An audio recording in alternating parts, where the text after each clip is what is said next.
Winter is coming, and if you plan to be in cold weather as a nomad, you'll want to check out the details of this ski shack on wheels built with reclaimed materials. This self-built truck camper features a queen-size bed, a wood stove, creative uses of found and reused items, lots of whimsical touches, and even a heated ski boot locker.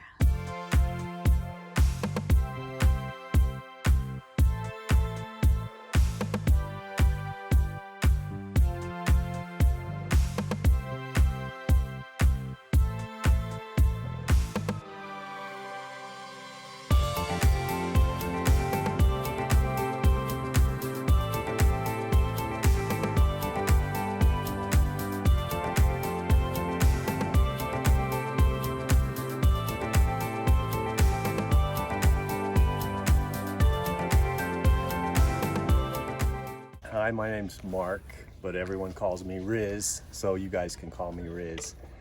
I've got a 1988 Toyota pickup truck here.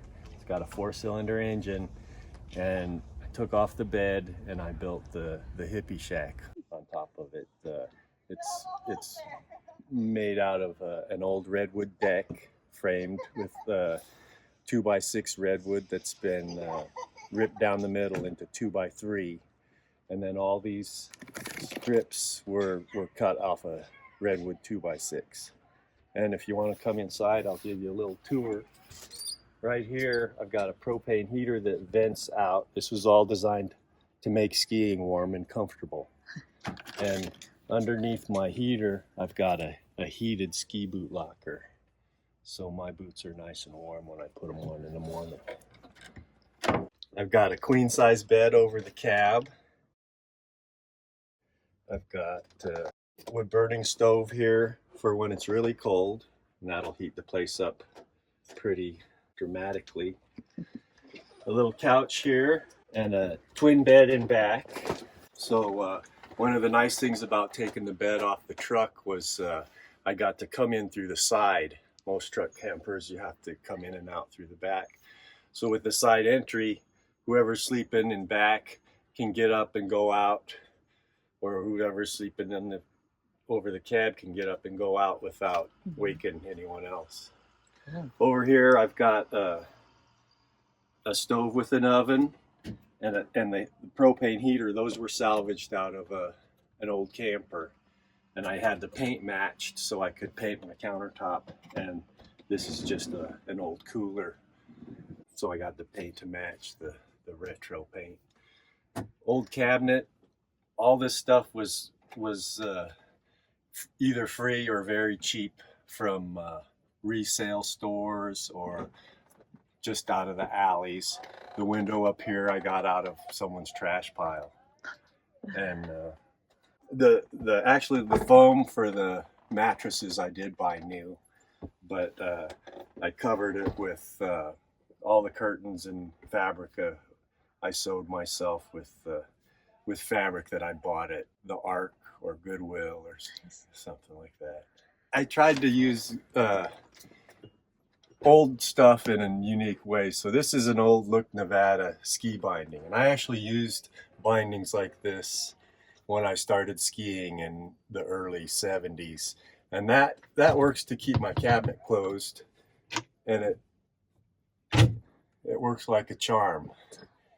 Brilliant. And then over here, I have an old piece of a bicycle derailleur that spins around. That keeps my cabinets closed, and it just spins over so you can open them up.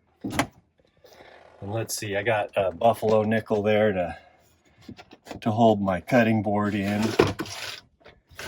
You know, you got to batten down everything when you travel, so nothing falls apart. Up top here is a skylight. Sorry, I blinded you. But that acts as passive solar heat in the winter time. It can be 10 degrees outside and 50 degrees inside with this open if it's sunny. But we're in the summer now and it's kind of warm, so I keep it covered to keep it cool in here. Yeah, and just a piece of Reflectix. Yeah. It's all insulated with rigid foam. that I actually pulled out of a dumpster at a construction site. And it's insulated on the floor, the ceiling, the walls. It's getting cold in here is not an issue. Nice. That's great. I think that's about it. Oh, one other thing is I've got a ski locker underneath here that you access from the outside. Mm-hmm. When you're camping in a ski parking lot, you can put all your stuff away before you go to bed. Then if the plow comes in the morning to plow the lot, you can get out of his way without causing him grief. Awesome. I love it. Thank you so much. This is just great. Thanks. I want to thank Riz for sharing his creative ski shack with us. I just love finding people who use reclaimed materials in their builds, and I especially love it when almost all of it is reclaimed. If you loved this video, please share it. And if you'd like to see more van and rig tours, van life tips, and other videos to help women get on the road, hit subscribe and ring that notification bell so you don't miss any upcoming videos. I appreciate your thoughtful comments, and if you'd like to join in deeper conversation, join our Facebook group, Gal Adventurers. This is Joni with the Galavan. Enjoy your journey.